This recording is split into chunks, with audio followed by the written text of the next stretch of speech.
père était architecte en chef de l'opération et j'ai contribué bien sûr à la réalisation du groupe qui à l'époque s'appelait Curial Cambrai, avec au sein d'une équipe qui comportait donc six cabinets d'architectes, mais avec des missions très définies pour chaque agence d'architectes. L'objectif, c'était d'arriver à faire en logement social, donc dans un financement très rigoureux, quelque chose qui soit plaisant à voir et à habiter. Et ça a été la motivation, effectivement, de toute l'équipe pour arriver à ce résultat. C'était un quartier assez difficile parce que c'est le quartier où il y avait beaucoup d'installations industrielles, les gazomètres entre autres, et il doutait qu'on puisse faire quelque chose de remarquable à cet endroit-là. Les gazomètres n'existaient plus, mais il y avait encore des infrastructures de support de ces gazomètres, donc il y en a encore quelques-uns qui existent de l'autre côté là, du périphérique. Et évidemment, c'était particulièrement sinistre comme lieu, parce qu'un secteur industriel comme ça, l'abandon, avec tout ce qui a pu pousser comme plantes sauvages, etc. quoi. Et sur la partie, le long de la voie, qui était plus dégagée que la partie basse, il y avait eu un lotissement de maisons, de baraquements de l'après-guerre provisoire, qui servait de logement à des ouvriers immigrés, qui vivaient là difficilement, et on ne peut pas dire que les lieux étaient très accueillants. Nous, on nous a passé la commande en disant, voilà, il faut faire le maximum de logements possible sur ce terrain qu'on vient d'acquérir, et donc et faire très vite. Ce qui venait en plus compliquer le programme, c'est qu'il y avait des équipements à prévoir. Alors, il était difficile d'imaginer une école, par exemple, enserrer d'immeubles tout autour, quoi. Alors qu'avec une tour, pour les mêmes raisons, c'est qu'à ce moment-là, il y a un effet de claustration pour les gens qui vont effectivement, aussi bien les éducateurs que les élèves, se trouver surplombés par des fenêtres de tous côtés. Et donc ça aussi, ça a été un élément de choix. Je veux dire, on fait des tours parce qu'il n'y a jamais les 4 façades qui donnent... Il n'y a qu'une façade au maximum. Sinon, ce sont 2 façades, mais sur l'angle, il y a moins d'effet de surplomb des équipements par ce principe de tour, en fait.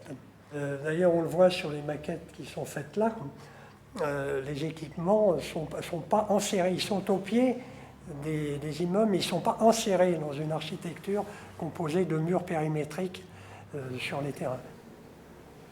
On ne part pas en disant on fait des tours, puis après on verra ce qu'on met dedans. On commence à voir ce qu'on va faire comme logement, après on crée les volumes qui vont accepter tous ces logements.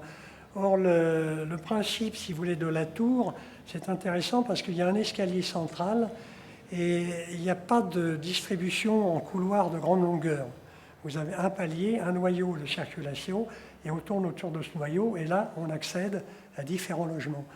Et en plus, ce plan de distribution circulaire, sur un plan quadrangulaire bien sûr, mais de schéma de circulation circulaire, permettait de faire tous les types de logements, de 1 ou 6 pièces, en prenant la pièce d'un logement sur celui d'à côté, 1, 2 ou 3 pièces, pour faire 1, 2 ou 3 ou 4 pièces. Et en tournant comme ça, on avait une simplicité d'utilisation de chaque niveau qui a permis de rentrer tout à fait dans le programme de logement. Alors en plus, je vous dis, on avait, nous, cherché à mixer les types de cellules habitables de manière à ce qu'il n'y ait pas de ségrégation par type de famille. Un immeuble où il n'y avait que des 3 pièces, il y avait donc, chaque fois, c'était pas 2, mais 4 occupants par logement au minimum, quoi, avec une quantité impressionnante d'enfants. Donc ce qu'on a fait, c'est une répartition pour que tout ça soit réparti au niveau de la cellule familiale, puis au niveau social aussi, quoi, parce que les logements permettaient à qui que ce soit d'y accéder. Ils n'avaient pas l'impression d'être ramenés à un niveau bas, quoi, de type habitat. Dans le temps, on construisait un immeuble qui faisait 10, 15, 20 mètres de large, et puis il y avait une modulation tout le long, mais malheureusement, quand on fait du logement social, on ne peut pas se permettre de modifier chaque tranche de 20 mètres en lui donnant une architecture différente, puisqu'on arrive à des coûts qui font que ça n'est pas envisageable. Alors on peut des fois regretter que quand on a un grand ensemble, il y a une uniformité qui en découle et qui peut être lassante. C'est le risque. Il faut effectivement s'intéresser comme là les gens au sol, qui ne soient pas complètement obnubilés en levant les yeux vers les structures qui sont toujours les mêmes. Ce qu'il faut, c'est créer des intérêts au sol de manière à ce que la vue soit distraite au niveau de la perception immédiate. L'avantage, c'est qu'il y avait 1793 logements. Donc, ce qui fait un budget global très important et qu'on n'a pas, parce qu'habituellement, si vous voulez, les opérations de l'office, c'était une centaine de logements. Donc, effectivement, on avait le droit à 1% du montant des travaux pour des travaux décoratifs, 1% sur plusieurs milliards, c'est plus intéressant qu'1% sur 100 millions. Et ça fait la différence. Alors, j'ai construit d'autres ensembles pour l'office d'HLM de la ville de Paris, mais pas de cette importance, pas du tout avec le même caractère. C'est parce que c'est une réalisation dont je ne suis pas le seul concepteur, et quand je passe dans la région, je reviens circuler un petit peu au milieu des rues, et je me dis, on ne s'est quand même pas trop foutu dedans. Donc ça veut dire qu'on est quand même satisfait. En ce qui me concerne personnellement, je ne suis pas l'architecte qu'on vient consulter pour mon architecture, comme vous avez de grands patrons, on les vient en leur disant faites-vous plaisir, faites n'importe quoi, mais que ce soit votre architecture. Moi, quand j'interviens, c'est pour donner satisfaction aux gens. Et si on me dit on est parfaitement satisfait, je suis content.